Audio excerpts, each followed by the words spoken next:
இன்றைக்கி நம்ம பார்க்க போகிறது தவளை வடை. தவளை வடை இஸ் அ ட்ரெடிஷ்னல் ரெசிபி. இதுக்கு வந்து தேவையானது புழுங்கரிசி ஒரு 100 கிராம், பச்சரிசி ஒரு 100 கிராம், 5 வரமிளகா. இது எல்லாத்தையும் நல்லா களைஞ்சிட்டு தனியாக ஊற வச்சுருங்க.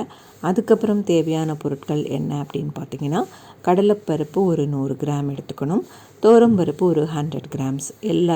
அதையும் தனியாக களைஞ்சிட்டு அதையும் தனியாக ஊற வச்சுருங்க. இது ரெண்டுமே வந்து 2 மணி நேரம் ஊறி ஆகணும். அதுக்கப்புறம் இதுக்கு தேவையானதுக்கு ஜீரகம் 1/2 ஸ்பூன், அதுக்கப்புறம் கருவேப்பிலை, பெருங்காயம். ஸோ இதை ஒரு மிக்சியில் வந்து ரெண்டுத்தையும் சேர்த்தும் அரைக்கலாம். அப்படி அரைச்சிங்கன்னா கொஞ்சம் ஜீரகம் எல்லாத்தையும் போட்டு பெருங்காயம் எல்லாம் மிக்ஸ் பண்ணிவிடுங்க. கெட்டியாக அரைக்கணும்னு இருந்ததுன்னா அது கொஞ்சம் ஹார்டாக இருக்கும். மற்றபடி இந்த மாதிரி கரண்டியில் விடுற மாதிரி ப்ரப்போர்ஷனுக்கு நம்ம அரைச்சோம்னா அது ரொம்ப கிறிஸ்பியாக இருந்தது. கொஞ்சம் லைட்டாக எண்ணெய் குடிக்கும். அதாவது ஃப்ரிட்ஜிலலாம் அது மாதிரி பழைய மாவு வச்சுட்டு அந்த மாதிரிலாம் பண்ணிங்கன்னா நிச்சயமாக எண்ணெய் குடிக்கும். அன்றைக்கே பண்ணிவிட்டு ஃப்ரெஷ்ஷாக பண்ணலாம். கொஞ்சம் புளிப்பு தேவை அப்படிங்கிறதுனா நெக்ஸ்ட் டே பண்ணிக்கலாம்.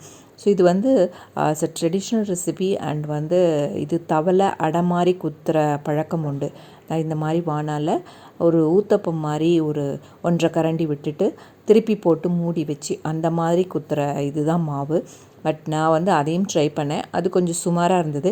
மற்றபடி இது வந்து ரொம்பவே நல்லா இருந்ததுனால இது கொஞ்சம் டெஸ்டிங்க்காக கொஞ்சமாக எண்ணெயில் வந்து பொரித்து காட்டியிருக்கேன்.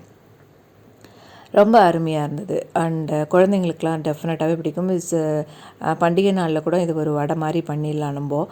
அண்டு வேறு வந்து நரன்னு கொஞ்சம் அரைச்சிங்கன்னா கொஞ்சம் நல்லாயிருக்கும். ஸோ இப்போ திரும்ப 2வது ஈடு விட்டுருக்கேன். நான் கொஞ்சமாக ஏன் எண்ணெய் வைக்கிறேன்னா, ரொம்ப வச்சோம்னா அது மீந்து போச்சுன்னா திரும்ப we have to reuse it and அடிக்கடி யூஸ் பண்ண வேண்டியிருக்கும். ஸோ இப்போ பிக்கிறேன் பாருங்கன்னா, இப்படி பிச்சிங்கன்னா பாருங்கள் சவுண்ட் வரும், சாஃப்டாக இருக்கும். சத்தம் கேட்டுதா? ஸோ சத்தத்தோடு வந்த வடை தான் இந்த தவளை வடை. ஸோ ரொம்ப டேஸ்டியாக இருந்து நீங்களும் உங்கள் வீட்டில் ட்ரை பண்ணி பார்த்துட்டு எப்படி இருக்குன்னு எனக்கு கமெண்ட்ஸ் பாக்ஸில் போஸ்ட் பண்ணுங்கள். நன்றி, வணக்கம். வேறொரு வீடியோவில் மீண்டும் சந்திப்போம்.